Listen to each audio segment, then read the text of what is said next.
Okay, welcome everyone. We're doing a deep dive today into, well, something really fundamental words. Vocabulary, basically. That's right. We've got this fascinating set of sources teaching English vocabulary, but they do it in a really neat way. Yeah, it's not just definitions. They pair them with these, like, poetic examples from video lyrics. Exactly. So you get the meaning, but also the feeling, the color of the word. So our mission, if you will, is to unpack these words, see how they connect, how they describe, different parts of life. From our inner feelings to how we deal with the world outside, growth, all that stuff. Right. We'll explore them, repeat them, get the definitions, look at the examples, and really see how they help us talk about life's moments. It's a rich way to learn, combining the clear explanation with something more evocative. Okay, let's dive in. First stop, feelings, triggers, that internal space. We'll start with tension. Tension. The sources define that as like a nervous, worried feeling. Or maybe a situation like between people where there's distrust, you can't relax. Yeah, you can feel it, right? Like the tension in a room before an exam. Or that unspoken tension between people. The sources mention things like, using deep breathing to try and lessen that tension. And the poetic example they give really nails it. There's a tension in the silence of your stare, like a thread pulled tight. It could snap anywhere. Even love can crack when tension fills the air. Wow, yeah. That image of the thread, Yeah. it really captures the fragility, doesn't it? How things feel like they could just break. Exactly. So tension, it's that nervous, worried state, that feeling of pressure, like in the examples before a test or just feeling it in the air. It's a state that can really affect things, like the sources show. And sometimes that tension or maybe something else can kick something off suddenly, which brings us to trigger. Right. Trigger. The definition is making something happen suddenly, starting a process, often something bad, but not always. Yeah, the examples are good. Like a loud noise might trigger anxiety. Or a smell could trigger a memory, maybe a happy one from childhood. But also, a comment could trigger a huge argument. It's that immediate cause and effect thing. And the poetry really emphasizes that sudden start. You said one word, they trigger the flame. Now ashes fall, but you're not to blame your absence. Triggered a world I couldn't take. It shows how powerful a trigger can be. A word, even someone not being there, it sets off a whole chain reaction. So trigger, that spark, that event that causes a sudden reaction, like a noise triggering fear or a word triggering an argument. And you can see the link, can't you, between tension and trigger. Yeah, definitely. Like if you're already feeling tension, maybe you're more easily triggered. Or a trigger could create tension instantly. Yeah. And when all that stuff is swirling inside, well, things can get messy, which leads to clutter. Clutter. Okay, so the basic definition is physical stuff, right?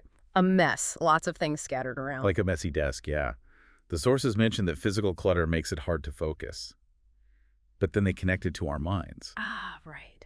Mental clutter. They talk about clearing clutter from a room, but the implication is wider. And the poetry makes that explicit. Letting clear the clutter from your mind and let the peace be redefined. See? It's not just about tidying your room. The sources are suggesting we need to tidy our minds too. Clear out that mental clutter, maybe the tension, the triggered thoughts to find peace. So clutter, a physical mess, yes, but also that mental state of disarray that makes it hard to think clearly. And clearing it, physically or mentally, is an active thing you need to do. Okay, so that's the internal landscape. What about when we interact with the world? Sometimes it feels, well, harsh. Yeah, harsh, defined as unpleasantly rough, cruel, severe. The examples are pretty clear. Harsh weather, like a blizzard. Or harsh words, saying something really cool. And the sources even say, life itself can be harsh sometimes. True.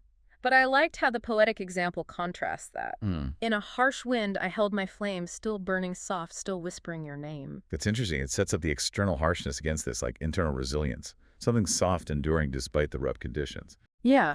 So harsh describes that severity in weather, words, or life's challenges. But you can still hold on to something gentle. Right. And moving through this sometimes harsh world, you might also bump into situations where you feel like you're overstepping or someone else is. That's intrude. Intrude, meaning to enter a place or situation where you're not wanted or not expected. The examples are straightforward, like you wouldn't want to intrude on someone's private chat. Or reporters trying to intrude on a celebrity's life. The advice is simple. Knock first. Right, exactly, yeah. But the poetry adds another layer. Don't intrude upon my silent reign. Let my quiet be my gentle chase.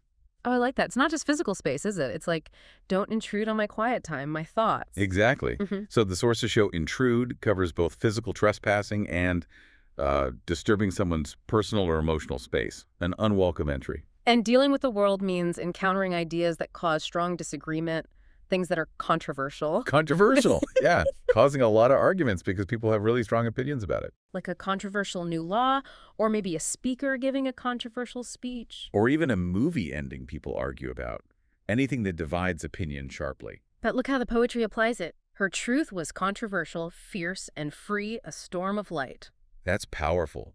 It suggests just living authentically, being yourself, can be controversial if it challenges norms. Fierce, free, and like a storm of light. So controversial isn't just about politics or big debates. The sources show it can apply to the reaction someone gets just for being true to themselves. Which is a really interesting angle. Yeah. And as we go through life, dealing with the harshness, intrusions, controversies, certain things stand out. They become landmarks. Oh, landmarks. Okay, the Yeah. first meaning is literal, right? Like Yeah. the Eiffel Tower. Something you recognize helps you know where you are. Yep. But the sources quickly broaden that. It's also an important stage. Like, learning to read is a landmark in childhood development. Or a big court case can be a landmark decision in law. They're significant markers of change or progress. But then the poetry makes it intensely personal. Each heartbreak left a landmark in my soul, guiding me back from the days I lost control. These landmarks of pain somehow made me whole. Whoa. So even painful things, heartbreaks, can become these internal landmarks, guiding you, shaping you. That's what the sources suggest here. That landmarks aren't just out there in the world. Our deepest experiences become landmarks inside us, helping us navigate who we are. Okay, shifting gears a bit. How do we process all this stuff? Information, change. The sources give us the verb absorb. Absorb starts literally taking in liquid, like a sponge absorbs water. Or plants absorbing sunlight, taking something in from the surface or space around. But then, crucially, it applies to the mind. Trying to absorb information from a lecture or a book. Taking it in, understanding it.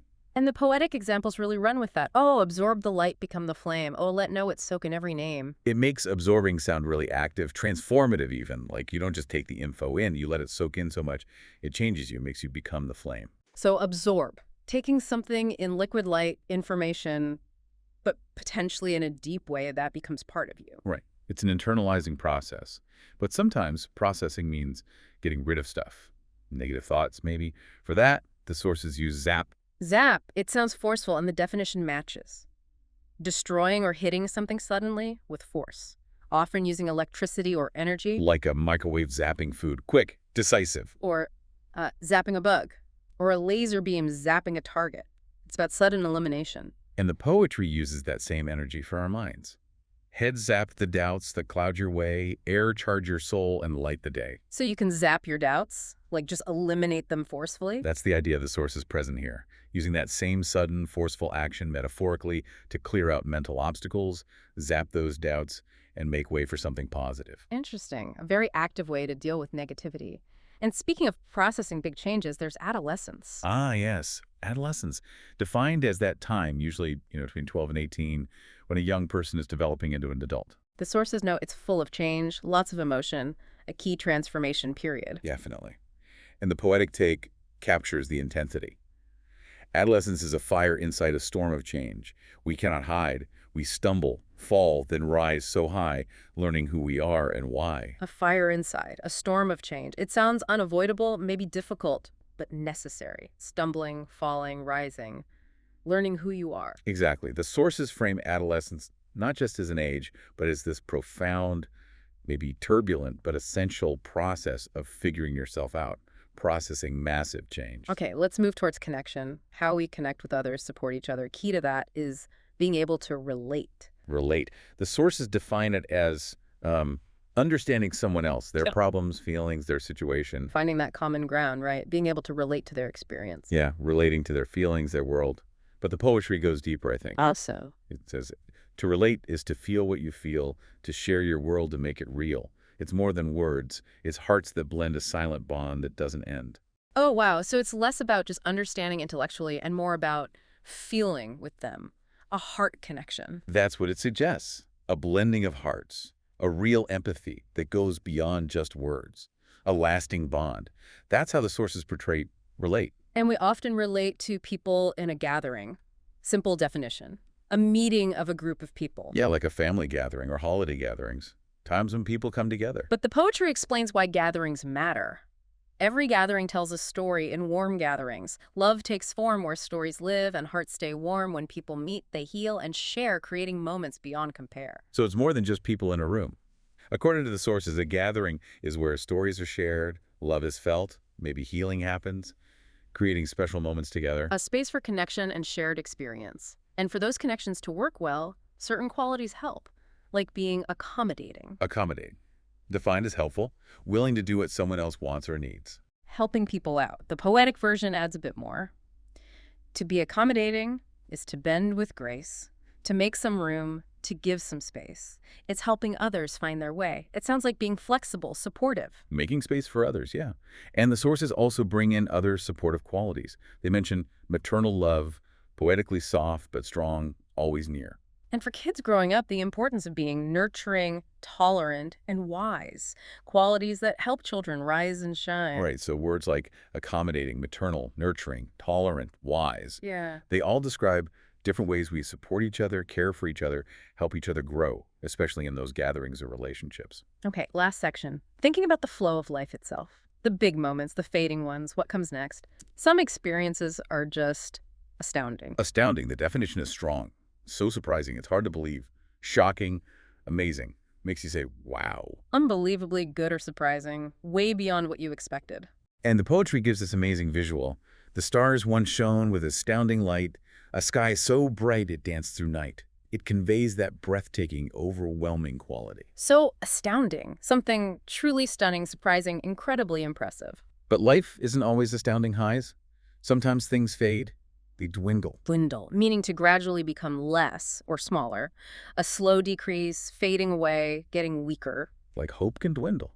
Or maybe resources dwindle, numbers can dwindle. And the poetic example makes it internal. The fire inside began to dwindle within a quiet end to what had been, like passion or energy slowly fading. Yeah. Dwindle captures that gradual diminishing, that slow fading process, whether it's something concrete or internal like spirit. And every moment, astounding or dwindling, leads somewhere. Every choice leads to the subsequent step. Subsequent, meaning happening or coming after something else. Next, following in time or sequence. It's about what follows an event, right? Often implying a cause and effect. Exactly. And the poetry connects it directly to our choices.